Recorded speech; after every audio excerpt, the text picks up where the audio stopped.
Сразу после сплава по Чусовой мы встретились с моим другом из Саранска Игорем и отправились на сплав по Сылове. Из Екатеринбурга до станции Шамары, от которой мы решили стартовать, идет прямая электричка, и после 3,5 часов моральных испытаний мы были на месте.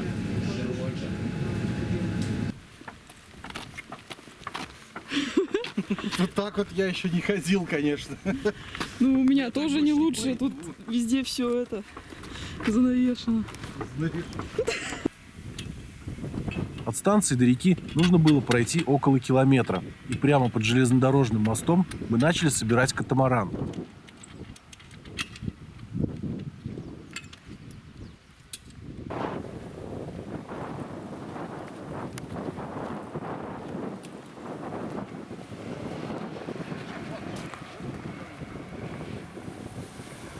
Так, спускаю сбоку. Только смотри, чтобы тебя баллоном не зацепило. Ставь. Все, прям за это бери.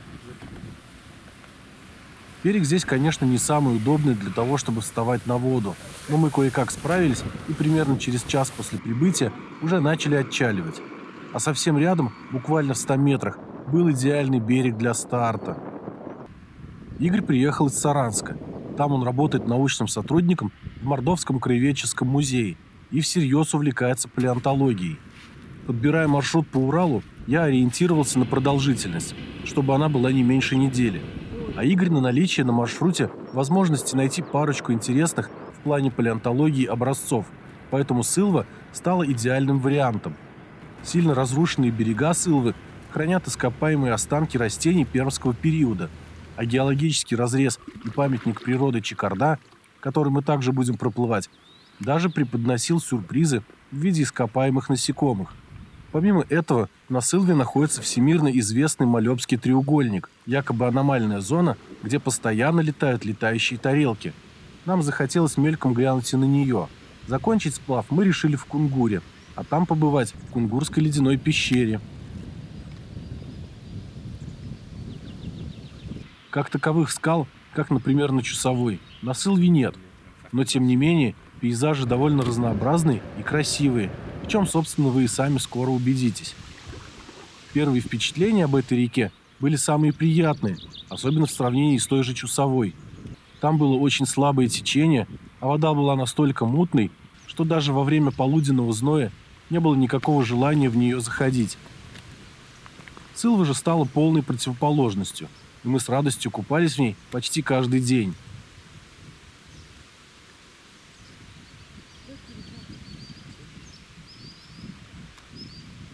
Одну из остановок на отдых мы сделали возле деревни Нижняя Баская. Рядом с ней протекает небольшая одноименная река, у которой есть даже маленькая дельта при впадении в Сылву. Игорь сразу облюбовал высокий обрывистый берег, сделал в нем несколько находок и показал интересные конкреции в осадочных отложениях. В общем, мы здесь видим непосредственно осадочные отложения, вот, что не типично для Урала, а может и типично, не знаю. Не очень я сильно хорошо знаю. Вот эта штука называется брекчи, то есть это какие-то вот, видимо, глинистые сапропели, и у них как раз обломки вот этого вот Урала, Уральских гор, а здесь как раз вкрапления такие видно. Такая большая конкреция, большой камень. А здесь уже сверху будут четвертичные отложения, то есть вот это я не знаю какого возраста, а сверху это четвертичные, а алювии, то есть какая-то река, скорее всего, просылва или даже самая сылва формировала вот эти уже отложения. Отложения четвертичного периода, вот, возможно, голоцен, в общем, это речные алювиальные отложения, так называемые брекчи, соединенные вот глиной, совсем обломочным материалом, вот здесь вот у нас представлен. И здесь как раз можно обнаружить кости четвертичных млекопитающих. В общем, будем искать, вдруг нам что-то повезет найти.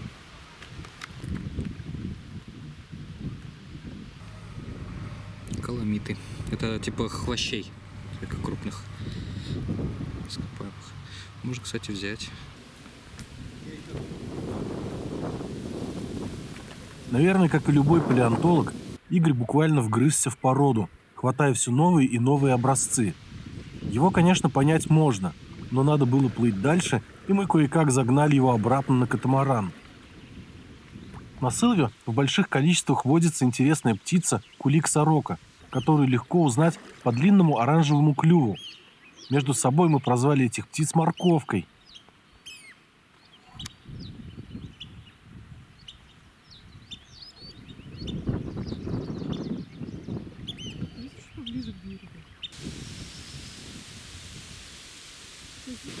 Сплавной участок сегодня короткий, поскольку стартовали мы уже после обеда, так что в скором времени начались поиски места для ночлега. Первые несколько десятков километров сплава со стоянками было не густо, точнее встречались они не очень часто.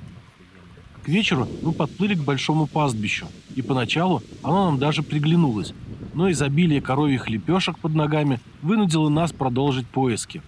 Однако далеко плыть не пришлось, и уже за первым поворотом на берегу показалось небольшое кострище.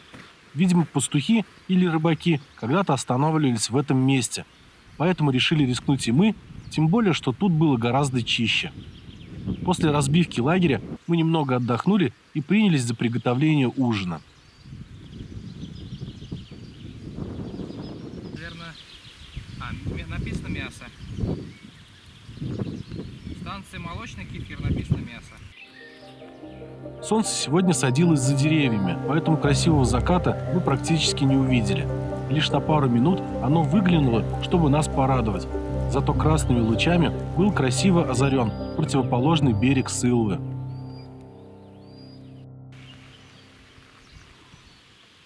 Чуть ниже нашей стоянки на реке был небольшой перекат, так что как только мы встали на воду, нас подхватило течение и понесло навстречу новым приключениям.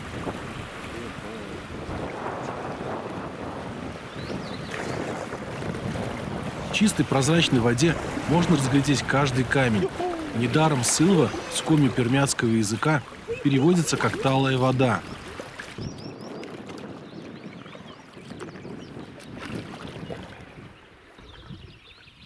На поворотах реки иногда встречаются скальные выходы, но они сильно разрушены и скорее похожи не на скалы в привычном их понимании, а на осыпающиеся обрывы. Но благодаря такому состоянию этих скал на Сылве и были обнаружены интересные окаменелости. Иногда на таких берегах даже можно было увидеть, как причудливо изогнулись пласты породы.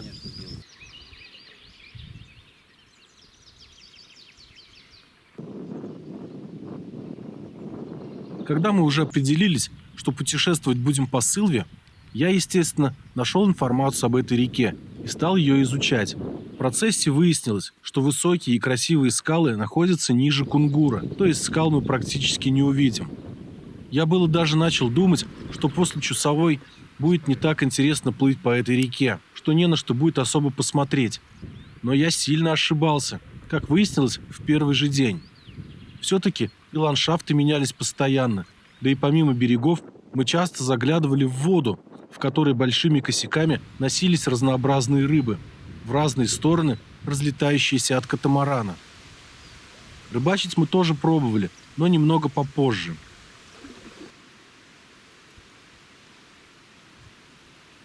У нас было всего 2 весла, поэтому кто-то один постоянно отдыхал.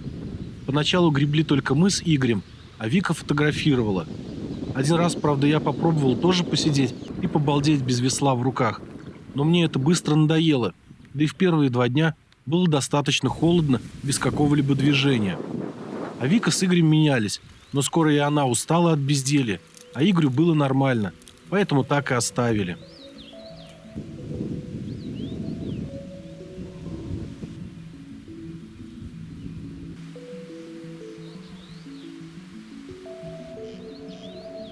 Несмотря на большое количество населенных пунктов, на Сылве очень много диких мест. Один раз мы даже встретили лося в воде у берега, но он, заметив нас, испугался и убежал, так что снять его не удалось. А вот людей на воде мы встречали очень редко, почти до самой Спаса-Борды. Однажды нас обогнал один турист на байдарке, а в остальном видели лишь нескольких рыбаков. Но это скорее плюс, нежели недостаток. Вот идешь ты по реке, а вокруг такая красота, и все это твое, и никто не отвлекает своим присутствием, и взгляд не цепляется ни за что, кроме природы. Бывало, плывем мы и о чем-то разговариваем, потом вдруг раз и замолчим. Не потому, что не о чем говорить, а просто каждый погружается в свои мысли. Наверное, первозданная красота природы так влияет на сознание.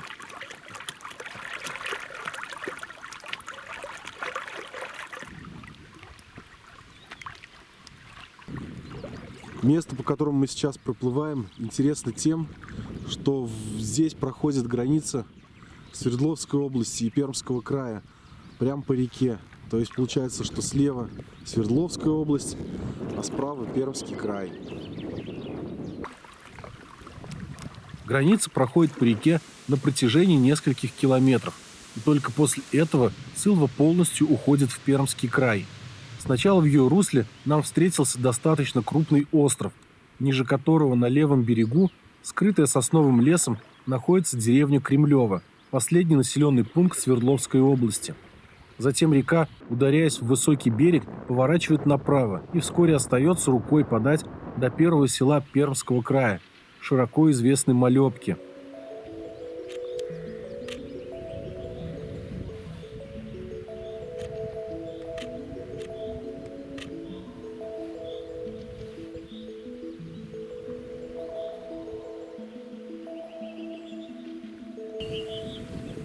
Перед ней есть еще пара островов, и проплывая один из них, мы выбрали более узкую протоку. Она круто огибает этот островок.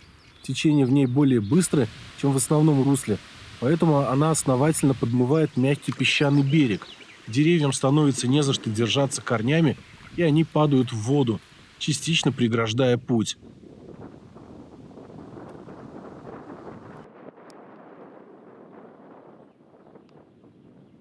Вскоре показалась высокая скала на правом берегу, перед очередным поворотом. Это гора с названием Камень.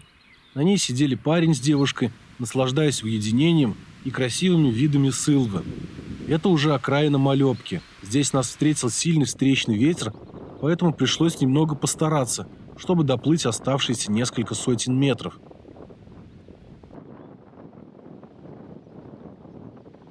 Причалили мы рядом с устьем небольшой реки Малебки и отправились прогуляться по селу, заодно зашли в магазин, едва успев перед самым его закрытием.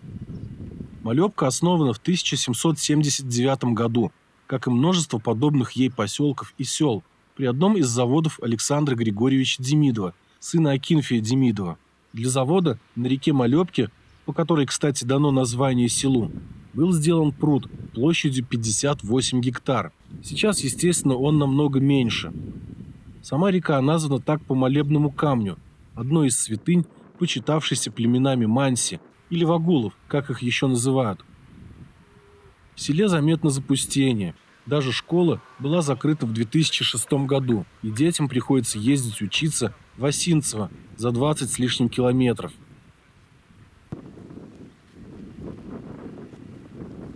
На высоком правом берегу Сылвы в Малебке раскинулась большая поляна. На ней установлено два арт-объекта. Большой гвоздь, пробивший камень, он посвящен Демидовскому заводу, и деревянные идолы.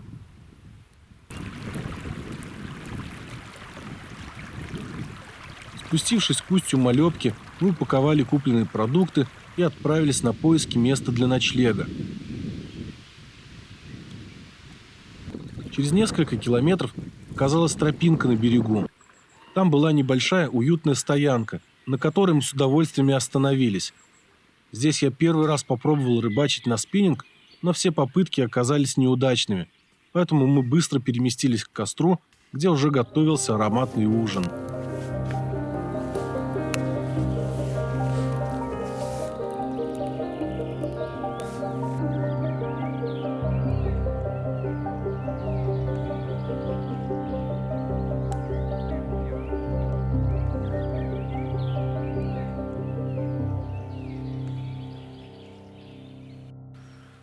Сегодня с утра идет дождь, поэтому мы сделали вынужденную дневку. Тут есть немного интернета на нашей стоянке.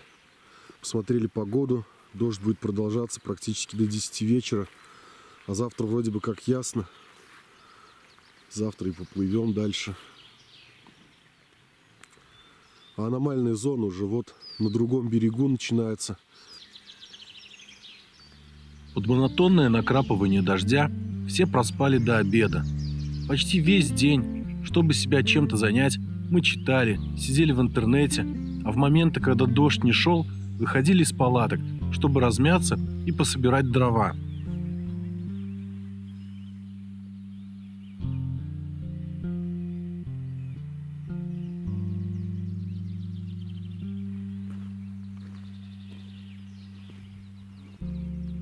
Ближе к вечеру начало более-менее проясняться, и Игорь, воспользовавшись этим, снова пошел исследовать берег на наличие древностей.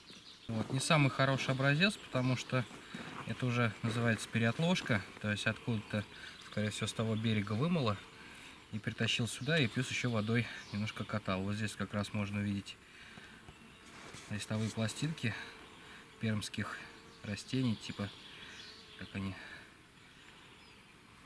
забыл название. Ну, короче, здесь вот каламиты, а здесь каламит отпечаток на песчанике. Псигмофильма, вот, псигмофильм. Что под... Вот листовая пластинка, вот. Вот листовая пластинка. Она, правда, убитая очень сильно. И вот еще торчит. Вот псигмофильм. А это каламиты. Стебли. И вот еще каламиты видно. Прожилки. Ну, каламиты — это родственники хвощам. Гигантские. Это, скорее всего, ближе к папоротникам. Папоротникообразные. Некоторые образцы Игорь сразу же решил отпрепарировать, чтобы забрать с собой в музей.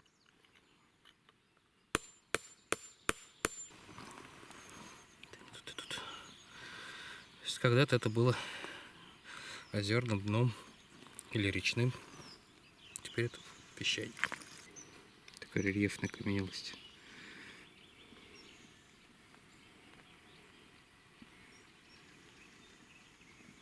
Таким образом, немного с пользой мы провели этот начавшийся довольно унылый день.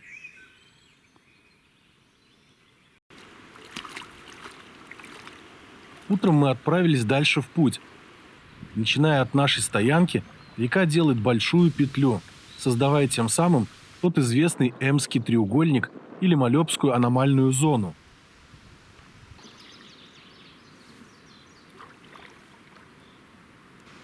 Попасть в нее мы решили с южной стороны. По описаниям, сплавщикам так удобнее всего туда добраться. Перед этим встретится интересный родник. Берег здесь каменистый, и среди камней растекается ледяная вода, которая сильно контрастирует по температуре с достаточно теплой водой Сылвы.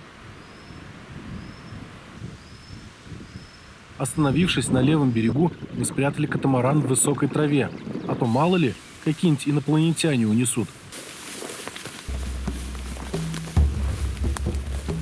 Долина ужасов. О, ужас! От поляны ужасов мы начали нашу экскурсию в зону.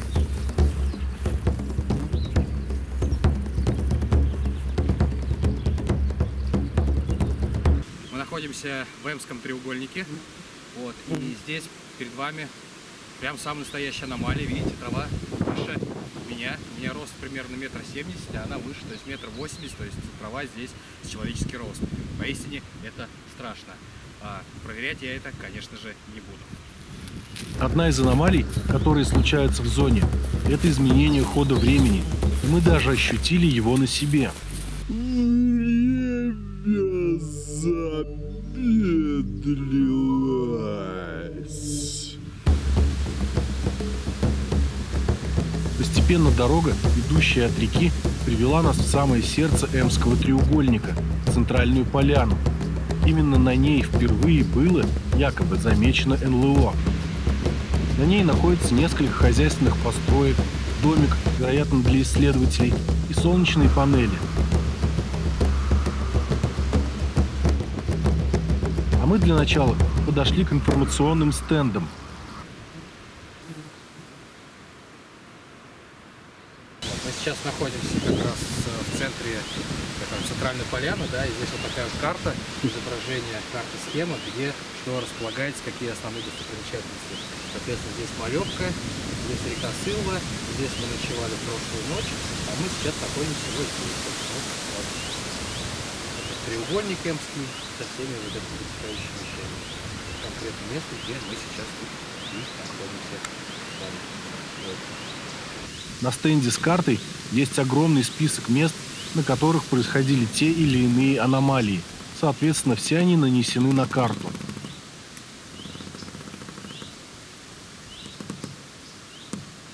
Центральная поляна, место первого наблюдения НЛО. Здесь как раз вот домик. И вот здесь где-то приземлялись они. О Малёбской аномальной зоне стало известно в 1989 году благодаря рижскому журналисту, который опубликовал в газете сенсационные статьи о внеземных контактах. Вскоре начали находиться и свидетели таких контактов, и в зону хлынул поток туристов.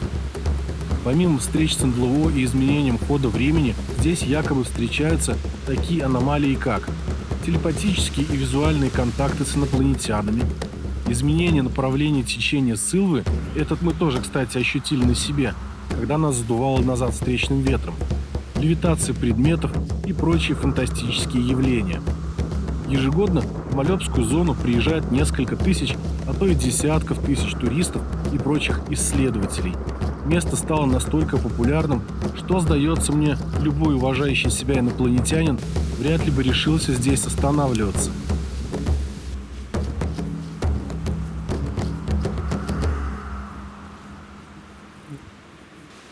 Нашли такую стоянку. Здесь, видимо, сидели аномальные свиньи. Пришельцы свиньи. Угу. Столько мусора, это жесть вообще.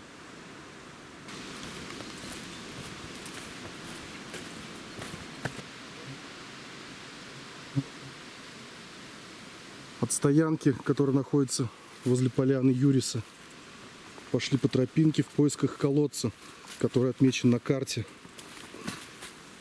Здесь такая вот постройка, навес.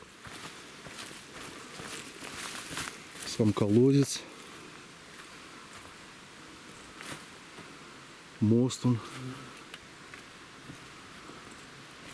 Тут, видимо, весной ручей течет. И специальное устройство, насос, чтобы воду накачивать. Хотя и ворот есть, но без ведра. Небольшой аккумулятор с отсоединенной клеммой. Ее подсоединяешь, и насос качает воду. Пусть сначала прокачает.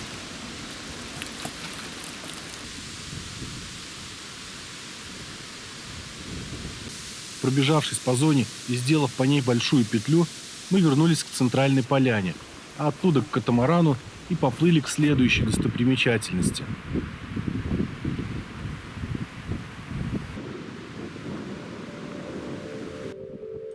Как и на Чусовой, на Сылве мы очень часто встречали утку-крахаля с молодым выводком. При виде нас они пугались и забавно убегали по воде.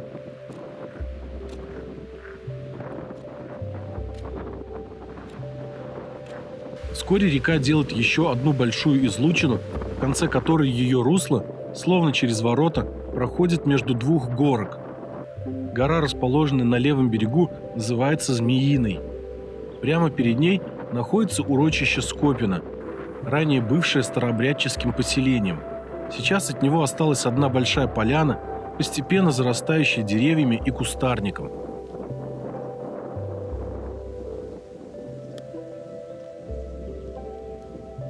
Эти объекты тоже приписываются к аномальной зоне, и со Змеиной горки проводятся наблюдения за ночным небом.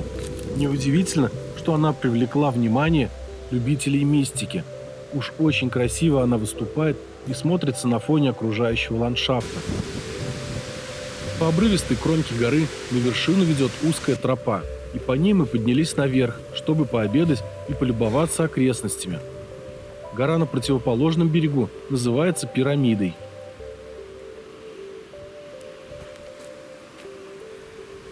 Видно, что на Змеиной часто бывают люди.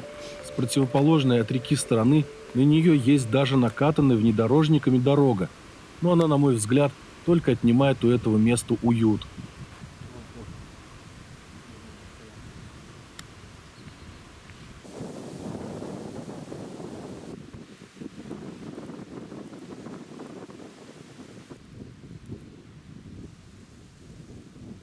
Пообедав и хорошенько отдохнув, мы спустились к подножью горы, чтобы проверить его на наличие каких-нибудь отпечатков древней флоры, но их мы не нашли. Зато обнаружили множество шаровидных конкреций. В центре таких конкреций часто можно встретить органические включения, которые и послужили затравкой для их образования. Обычно они образуются в осадочных породах, которые как раз и сформировали змеиную горку.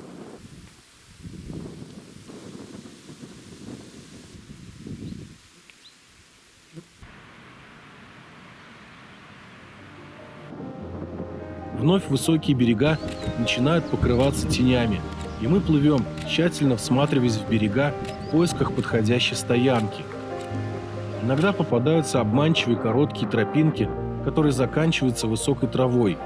Их делают рыбаки, приплывающие на лодках, поэтому нам приходится идти дальше.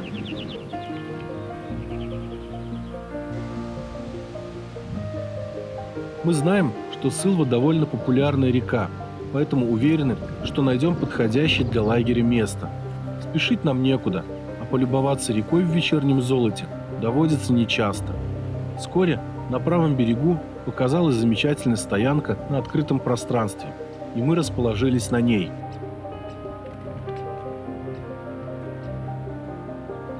Так незаметно подошел к концу очередной день. Сейчас мы отправимся спать, а завтра нас ждут новые приключения.